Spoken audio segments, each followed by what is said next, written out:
I think compassion is really important. I also believe progression over perfection is important as well as well-being of the individuals. I'm your host, Shah Hurley. Each week, I invite a conscious leader in tech, sales, and beyond to share their inner journey, how they overcome obstacles, how they achieve success while staying true to themselves, and above all, what makes them human beings. I hope those authentic conversations serve as an inspiration for you as you continue your own inner journey of self-discovery, healing, and mastery. All right. Hi, Frankco. Well, welcome to the show. Before we dive right in, I know we're going to talk about layoff, which is a hot topic right now. I would love to have you introduce yourself. Maybe not in a traditional way of like, this is my title, this is what I do, but however that makes you feel like this represents you as a human. Yeah, sure. No, thanks a lot, Shah, for inviting me on the podcast.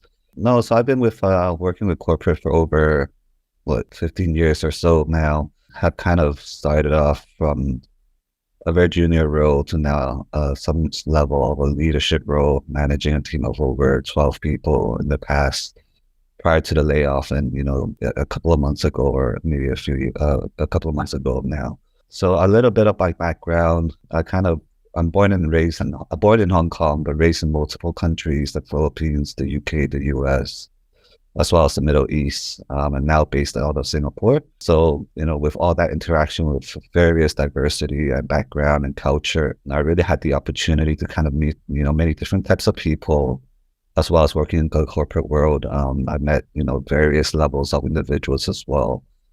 And so I think, being a guest on your podcast, it's hopefully going to give you some interesting background knowledge, as well as the way how I interacted with various different types of people as well. And I would love to be able to share a little bit more of my inner journey with a lot of individuals along the way, as well as my own feelings as well in terms of how I interact with each of the individuals.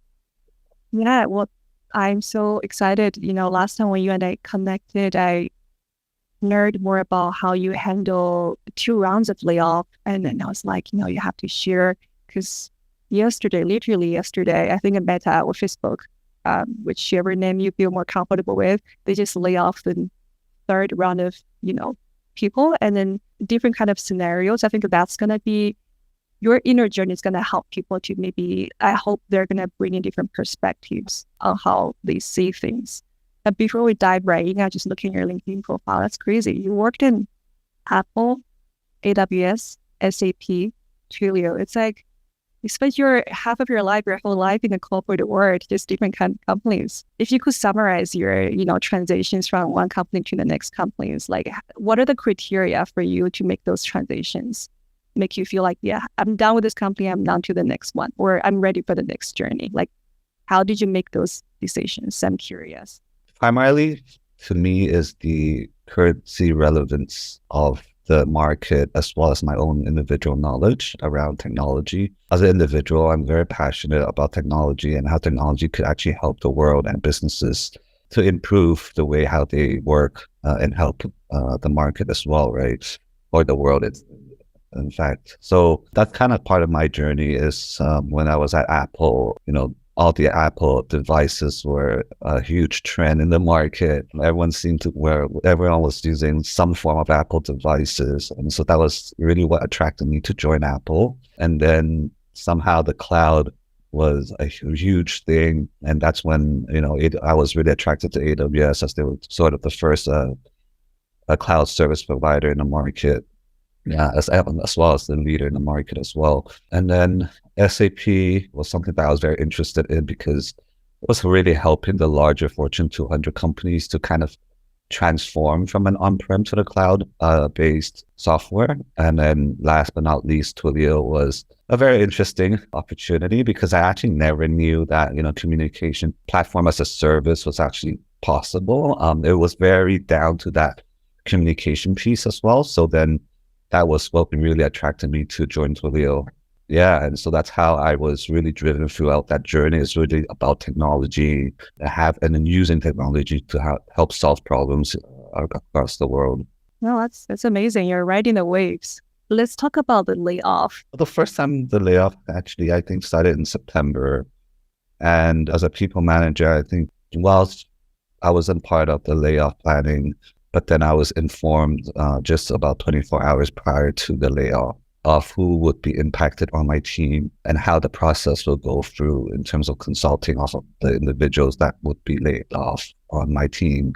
So it was a shock to me because one, obviously I didn't know about it. Secondly was I received the email similarly as everyone else did. So I thought I was actually impacted as well. And then third, obviously, I was then told by, my manager who was going to be laid off on my team as well. So at that point, it was a shock to me because of one, it was just a news that I wasn't expected. And then secondly was thoughts were coming to my mind in terms of what would I be doing to help, the people that was on my team that meant a lot and that ran the extra mile for me on my team. And then secondly is what would I do and how can I help them to, be able to kind of settle down and kind of help them with their mental health in sort of a way like that.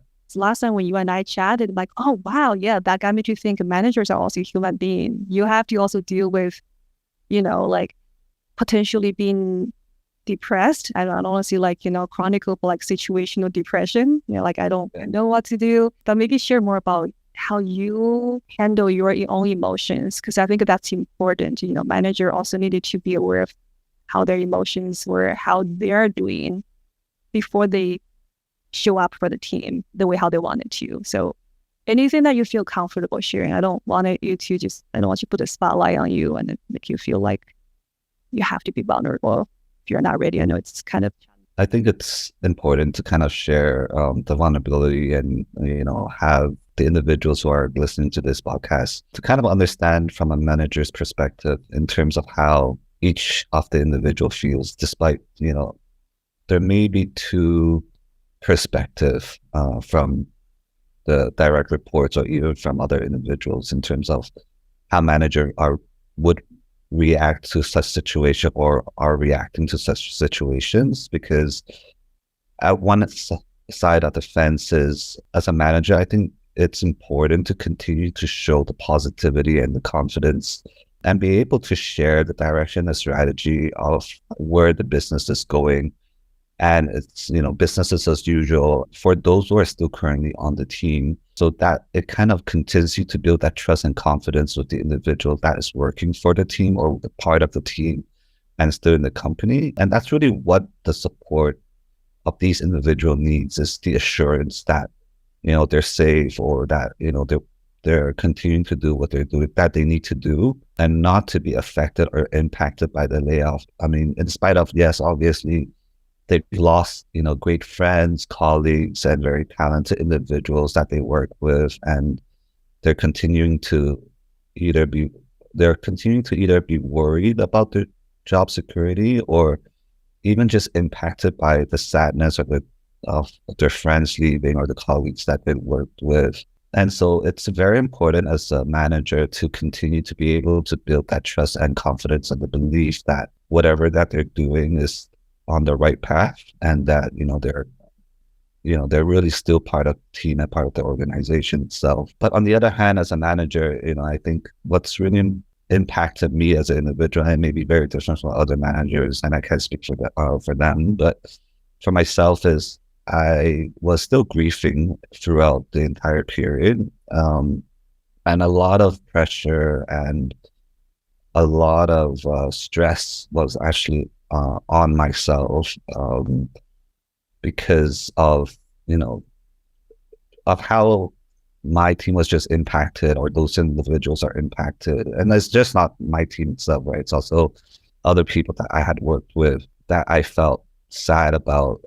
I was actually grieving, and then in a way I was kind of lost as well as a manager, because it's like, hey, I had to put at one point I had to put a really positive and confident face. But then on the other side is internally or inner self, I was actually feeling a lot of pressure and a lot of stress because of the people that got impacted, and then also trying to find the right direction and strategy to continue to drive the team. So I almost had to put on two masks at the same time. But yet at the same time, it was very hard for me to also share a lot of the information with the people around me. And then friends obviously were important, who were as a supporting pillar. And obviously other people that I speak with or I spoke with were also a supporting pillar to me as well. I had shared many different ideas, and, being able to help me pick myself up as an individual as well. So it was an extremely difficult time for me as an individual. And I also believe that it took me quite some time to kind of put myself together and kind of be like, okay, it's time to kind of let go of what has happened. There is only so much you could do as an individual. I even posted on LinkedIn that a lot of my own teammates or my friends and my colleagues got laid off. If there are any companies that were hiring from my network, feel free to reach out. I'm more than happy to be a reference or a referral or whatnot. So, I mean, that was the least I could have done on my side, I thought. But then at the same time is you can only accept that you can only do so much for others, and not because from a selfish perspective, but you can really only go beyond as much as you can to help others, and the rest you've just got to learn to be able to kind of let go of your inner feelings and emotions as well. Hope that makes sense. Yeah, it does. I think it's kind of interesting to hear. Thank you so much for being so transparent, because I think I saw some of the posts everywhere and people saying, yeah, like happy to make a connection referral if you know anyone who's being impacted by the layoff. But I think what you just shared, that's only one layer deeper, right? Like it's what's really going on inside of you. And I picked on the word you said earlier. You said, I want to make sure quote unquote you see people on your team feel safe.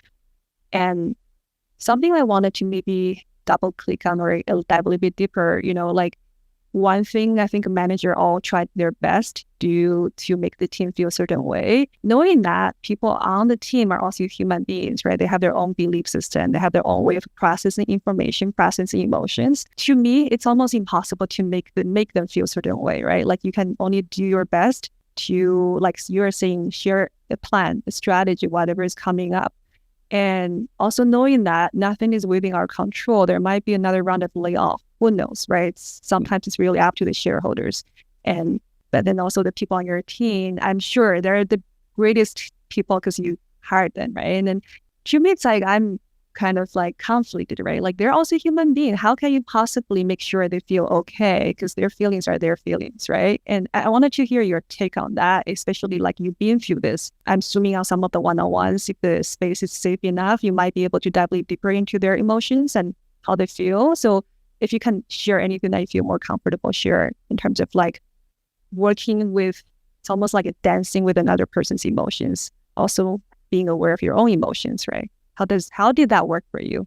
Yeah, so I mean, I think during that period, I had more of the one-on-one with my own individual teammates. But I think what was really most impactful was being able to listen and hear about their emotions and their feelings, and really learning about how they're feeling at that point in time, as opposed to really telling and driving them that, oh, this is the results that we need to be focusing on, or this is the areas that we need to focus on to show visibility and continue to show our value as an individual or as a team. It's almost putting business aside and kind of understanding what are their emotions, how are they feeling, what can we do to to kind of make them feel better. And one of the things that I remember doing was also sharing with them that it's important to take some time off, even though it's a very difficult time or a risky time to some individuals that I spoke with, at least, because they felt like, hey, what if I take time off now and then suddenly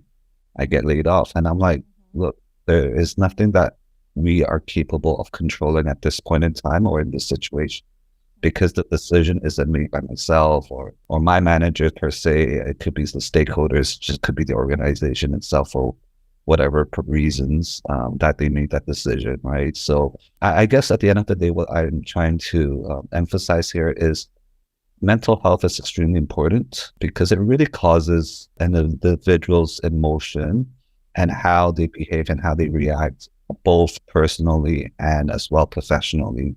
I've also noticed that, because of the mental health and because of the stress or the the worries that they have around them could cause their behavior very differently when they're worried versus obviously when they're happy, right? So that's one of the things that I really encourage my team to do, was really to just take, a few days off, a week if necessary, and really compile themselves together and just kind of put their thoughts and hopefully put everything behind them so that they come back fresh and be like, yeah, I think I'm ready to do this. I'm ready to put everything aside and really have a fresh start or a fresh chapter in your life.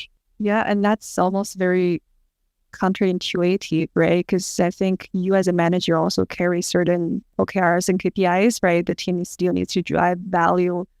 End of the day, it's a corporation. You still need to prove that we're kind of touching the bottom line, whatever that is, even though we're kind of going through the pandemic. So you never know how long it takes for anyone to heal from the depression, anxiety. And so which means those employees can still take those paychecks, but not really showing up to do the work. So as a manager, how do you manage that seemingly conflicted kind of dynamics? I don't know if that's something that you need to deal with on a daily basis or not. I do. I think we still managed. I mean, I still have to manage my OKRs, my KPIs.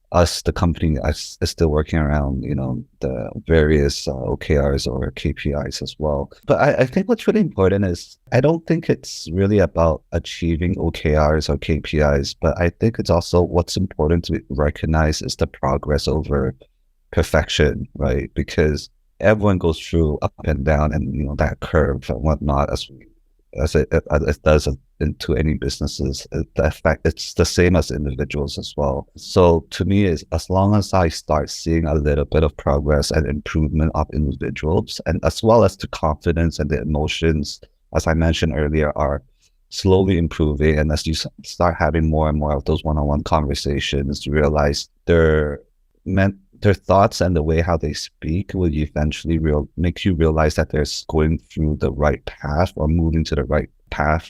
And so for me, that's how I kind of gauge how the individuals are starting to progress a little bit better, or an improvement, not better, but it's really more improvement in terms of the progression, both mentally and emotionally, as well as career-wise as well. And then I think generally, I will also ask the individuals to do, consultations with either psychotherapists or whatever that may help. As for myself as an individual, what I kind of did was I actually took a few days off, spent some time alone on wherever you want, either on an island or whatever. As well as I also did some consultation as well with some psychotherapists actually, and just sharing my feelings and emotions with a third party that's not related to my friends, my work, or my group, or whatsoever, because that also gives you another perspective from a third party who actually really doesn't know you or work with you or as a friend, but they are actually seeing you from the outside. And my therapist alone first, she actually was able to actually give me a lot of advices in terms of how to solve certain problems and what I should do to be able to and practice those recommendations that she shared with me,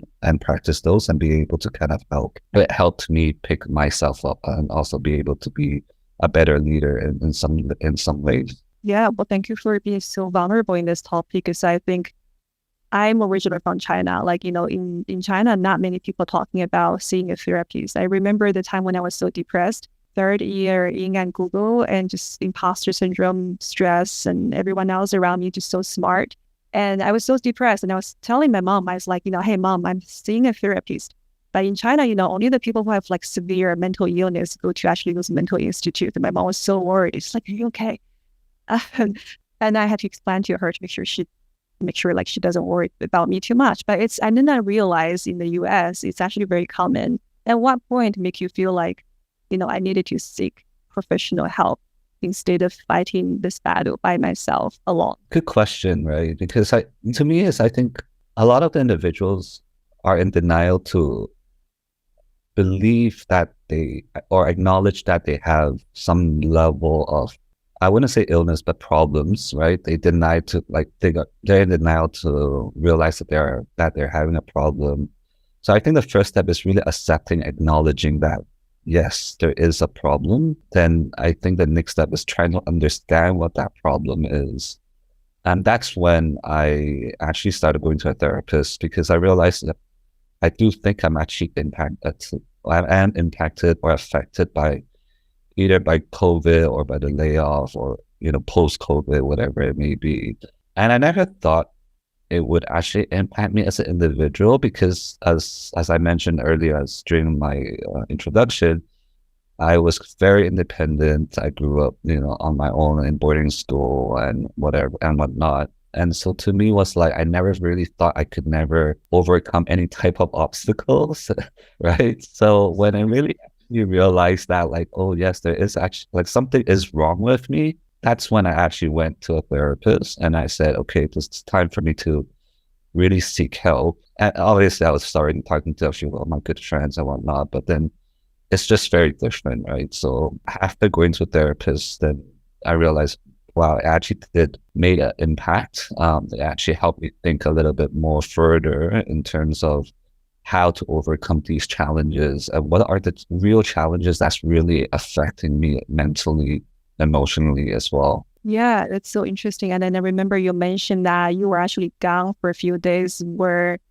I think when the team would expect you to give some guidance on next steps, what's next. And maybe you can share a little bit more on that. And that was that the first round of layoff you had to deal with, or that was a second round of layoff? That was the first round of layoff that I had to deal with because I mean I've dealt with layoffs in the past, but it was more of organizational changes as opposed to really layoffs every across the industry. But this was more impactful to me because I think again there was really deep relationship and connection that was built with my own teammates. Number one, but number two was it was more like having to speak with a therapist to really understand why was having a distance with my team at that point in time was it because I was ashamed not being able to share with them or how they would feel as a manager? Why did you not tell me earlier or that I would be impacted or that they would be impacted? That's number one. But number two is also like, a lot of them has families, has children. Some may have financial difficulties or whatnot. Some even just resigned and joined my team for a month and then got laid off as well.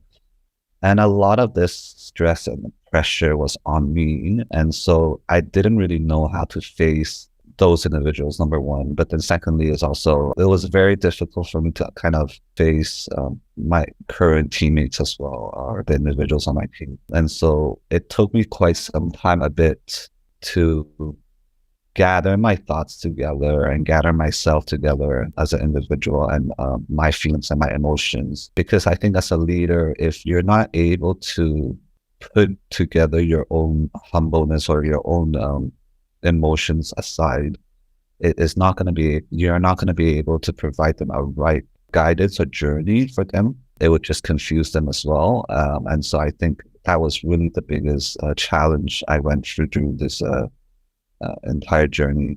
What's your definition of a good leadership in general? It doesn't have to be layoff related. I'm just curious. I think compassion is really important. I also believe progression over perfection is important as well. And lastly, as well as well-being of the individuals, because as they are feeling more healthier, both mentally and physically, I truly believe that they will deliver the results that they will, and they are more driven in that sense. Compassion, definitely, because you've got to understand what each of the individuals are going through in their life, in their personal life. They may not share the details with you, but you may almost sense that something is wrong with them or they're going through certain, problems or issues in their life.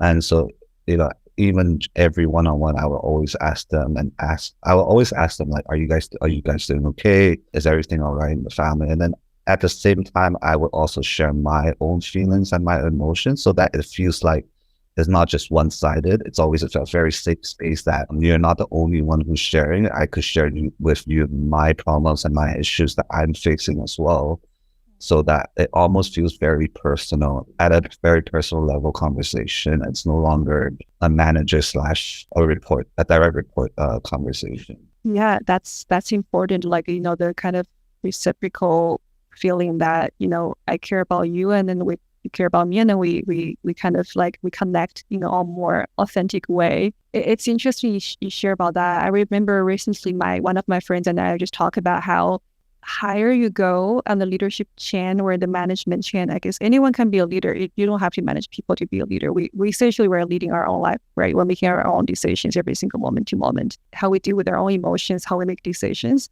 But let's talk about the management chain. The higher you go, it's almost like the more privilege that you have in terms of like you can be vulnerable. You can share a lot of information. And I do notice people on the lower side, the more junior, and then you've been through the whole journey, right? You started by introducing yourself as someone who started on the junior role and then kind of went down the path.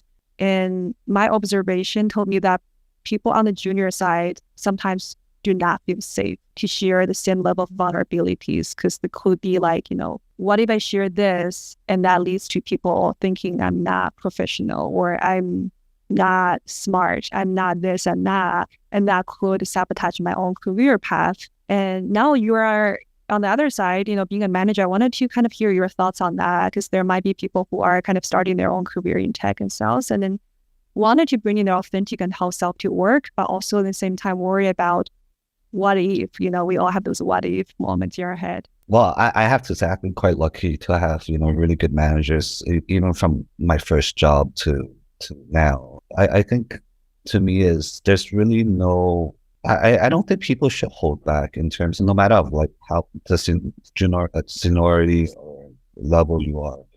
I don't think we should hold back how we feel as an individual, because at the end of the day, we're all humans. I think we all have emotions, and that's really important because that affects or impacts how you behave and how you drive results as an individual, not even just work, right? I think even on a personal level, like you come home from a bad day of work, like your other half will kind of notice that, oh, he or she's going for a bad day. Like, let's leave her alone or him alone, or be kinder, actually, let's just say, right? But then I think so badly because you have such a high EQ, you're paying attention to it, but there are people who do not pay attention to it. There's a period of time I did not pay attention to my husband's emotions. I come back and like, hey, want to go out for dinner? And he's not in the mood. I'm like, taking that personally, right? Like I'm laughing because I think currently you being on the journey and then you're on a kind of like later patch of the journey, you're noticing people's emotion, including your own. How did you get here? Like,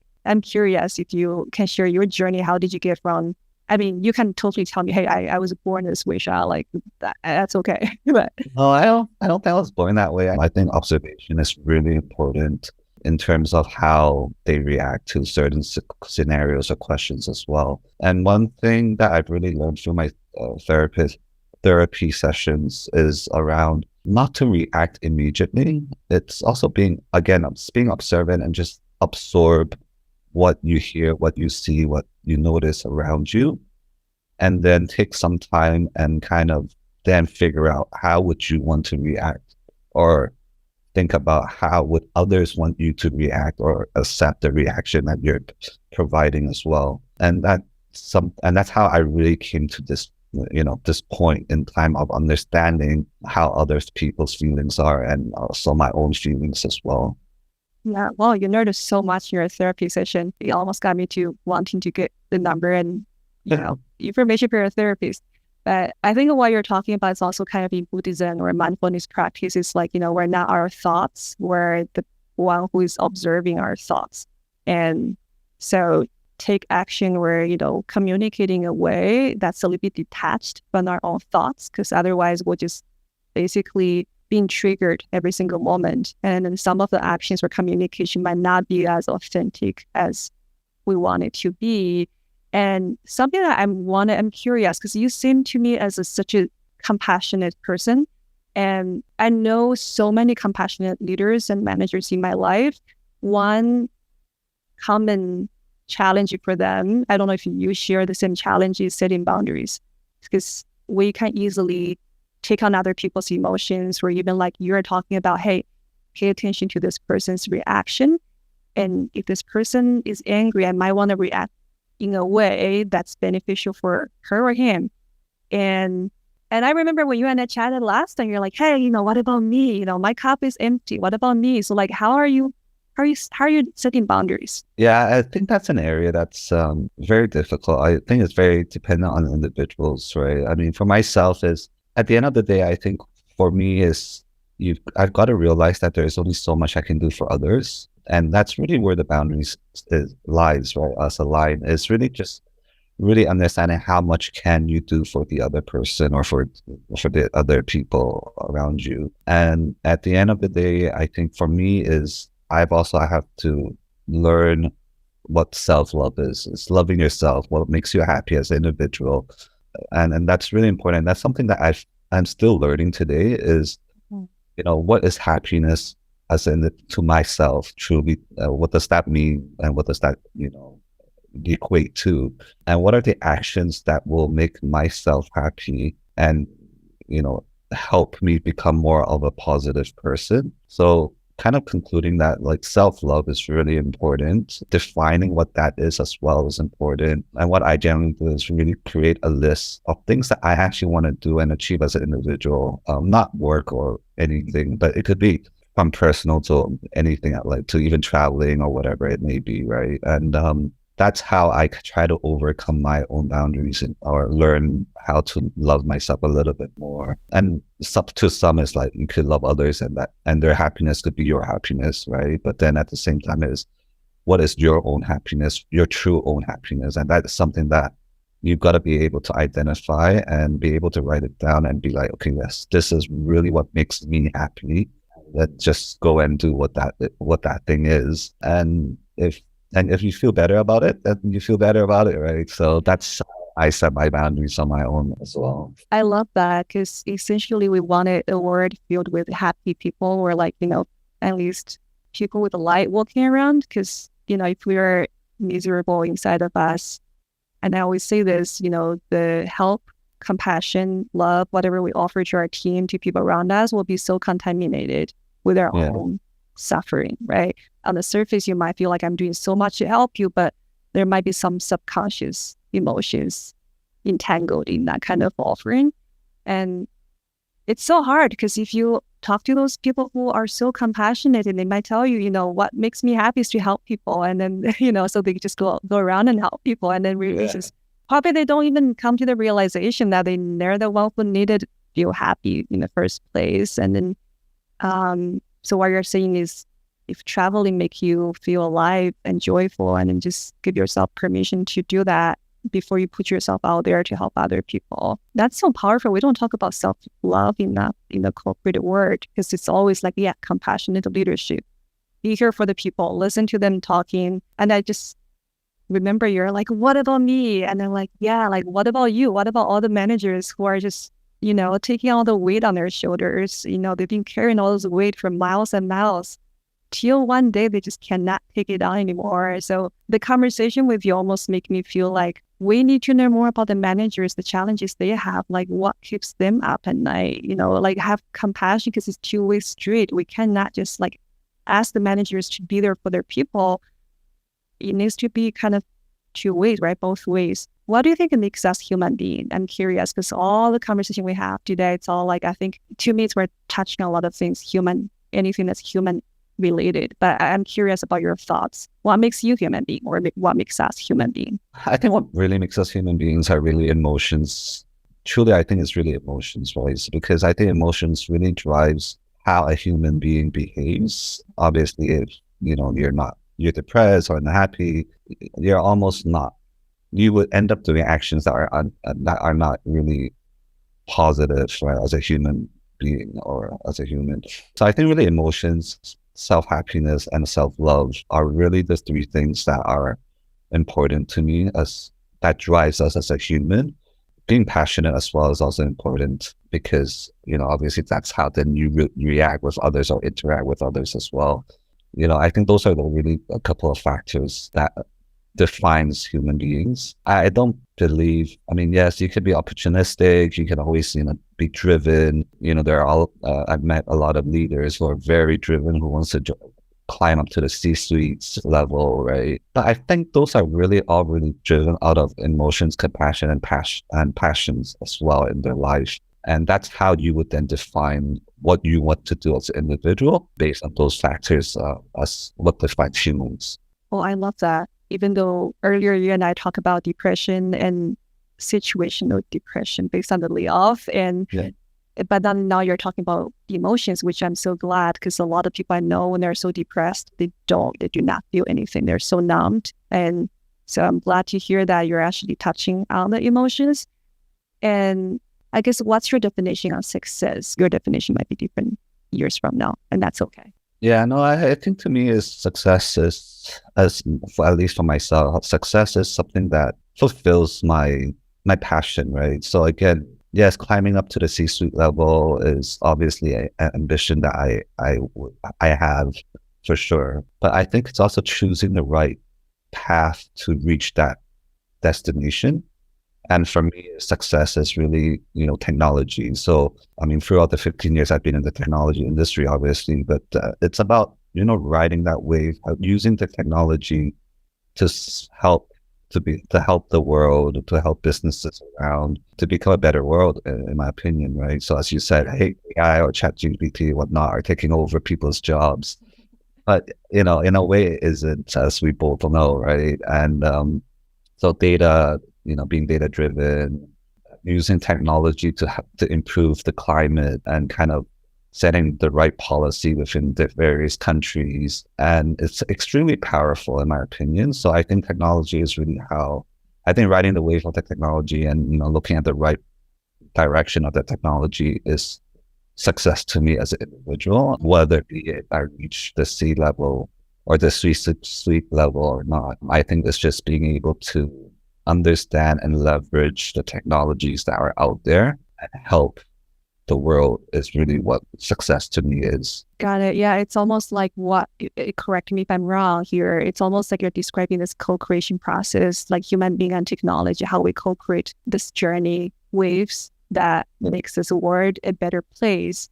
And if that somehow gets you to the C level, and that's almost like a byproduct. So it's not the other way around, not put the money, whatever title status ahead of you, rather just like, yeah, let's ride the waves, but let's create a better world together. And if that somehow I can get to that position, that's great.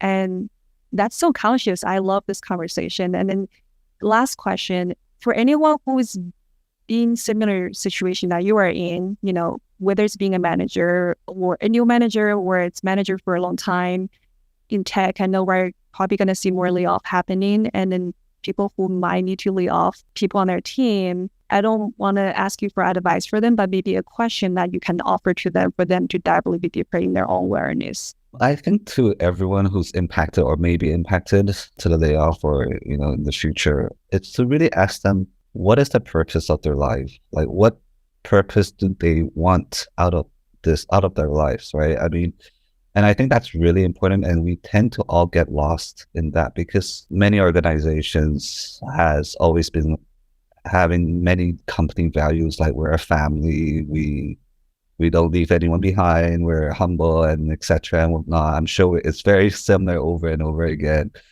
And we tend to, as human beings, we tend to go above and beyond, or at least allow us to go above and beyond for the company or the organization because, I don't know, I mean, at least from an Asian culture, we always believe that we work extremely hard, we would be given the opportunity, or, we'll get recognized for our hard work, or we don't want to be left behind for whatever reasons. And that's where we tend to forget about our own purpose in life and what that true meaning is of why we're doing this. So for anyone who gets impacted or, from the situation, I believe what we need to do is to step back. And I would really, truly recommend and highly advise these individuals to really step back or take a break and think, what is the purpose of life, or what purpose do you want to achieve? And from there, really then start jotting down, ideas of what you want to do as an individual or as a human, and what makes you happy as an individual, as a human as well. I know there are going to be a lot of other factors that may cause them from being able to do what they are they want to do, obviously, right? But you also got to be realistic in terms of what is that purpose, and then start from there, and then slowly work back on your confidence and beliefs of being capable of doing it. But also, lastly, is also asking yourself recognition of your own success in the last how many years that you've been in a career, right? Because we tend to also forget all that great recognition we've done. It may not be from work, it may be personally as well. Like, you've reached this far in life, and there is a reason, and there was a purpose. And you've got to recognize, like, where were you 10 years ago versus now? And that is the biggest recognition you can give yourself. And, make sure that you recognize that. And then what do you want to do then after that? Because you can drive that. And it's up to you to drive what you want in the next 5 to 10 years as well. Yeah, I love that. I love the 2 points you mentioned. The first one you mentioned about how we sometimes just need to reset, right? Like a pulse, and Sure. and make a conscious decision on what makes us happy, what's our purpose of life. I think it might be difficult for us to really pursue or define the purpose of life being a challenging time. At least that was for me when I first got impacted. It was like, yeah, what is the purpose of my life? But sometimes it's like, I don't know if you know this kind of scenario where you're trying to find a taxi and the taxi never show up. And then where you're like, yeah, I'm done. I'm going to just call a friend. And then all of a sudden the taxi just show up, right? Like, it's kind of like that analogy in terms of finding purpose. Because sometimes people are like trying to so hard to do all those value work and talk to people, try to find the purpose of life, and we might really get stuck. On the other hand, if we just focus on what bringing us happiness, what brings us joy, and whether it could just like a simple creative project you wanted to take on, and then slowly, baby steps, we're going to be able to find that purpose, and it could be just right there. And then second aspect you mentioned was, it's like, I think it kind of applied different perspectives to the situation too, right? It could be framed as a failure, like if we take it so personally, right? Because sometimes we do live in our own head, like tell ourselves stories. Oh, wait, I got impacted because I was not good enough. Maybe I could do better, and then I would not. And then all those little stories could potentially get us into the rabbit hole, right? Even as a manager, am I not doing good enough to protect my team? Maybe I could do better, like those self-criticism. But the other side of the perspective you just offered, which I love so much, is let's look back, right? Like, I think it's a funny story because the older you get, and then this exercise gets more interesting because there's so many more challenges you overcome in the past. And that's the strength, that's the inner strength that we get to bring out of ourselves. And then funny, earlier, I think you mentioned about you're so independent, you're in boarding school, and then, you accomplished so much and you overcame so much. So you feel like it's almost like you're a warrior or superhero, sort of. And I feel the same. I went to boarding school when I was 7. My parents get divorced. And then ever since I was by myself and came to this US by myself, and I literally told myself, if I could overcome all those little things as a little kid, I could overcome all the things, whatever is coming out to me. But then there's also a time for us to also like be vulnerable, to open ourselves to receive help, support. And that's where I think authentic connections start to happen. It's like when we start to allow our ego just to drop.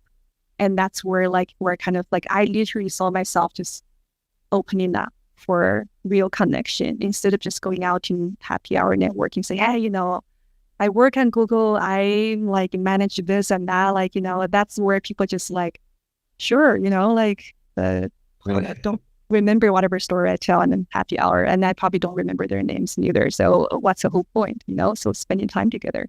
I do hope we have more of this in the future, and not just between you and I, but between every single person around us. So appreciate you being on the podcast, and thank you so much for your time. Hopefully we keep in touch. Definitely. No, thank you very much for having me as a guest on the podcast. I really enjoyed it. And, last final words is, as you mentioned, ego tends to get the better side of us as a human as well. So I think compassion, sympathy, and actually really sharing your emotions with others is not something that is an offense, right? So I think it's really important that you let go and share the emotions of others, regardless who they are. And hopefully this will help all the other individuals in this world, and whatever they're going through in life today would really help them, and really would love for them to reach out to me if there's any questions. And I'll hopefully practice in conversation with you in the future as well. Yes, I can totally imagine us doing another episode for a different topic. I do believe we're all connected. Whatever you've been through, whatever I've been through, whatever we are gonna go through, there's a dots for us to connect. So I appreciate you, and then I agree. I hope we live in a world full of love, kindness, compassion, but that does require us to build it together. So there's a decision for us to make every single moment. Totally agree with you. Yes. Thanks for listening. If you're a conscious leader in tech, sales, and beyond, check out my free Soul Scientist community at xiaoherde.com/community. Sign up if you resonate with the message. And if you enjoy the show, don't forget to subscribe and share the show with your colleagues and friends. I'll see you next week.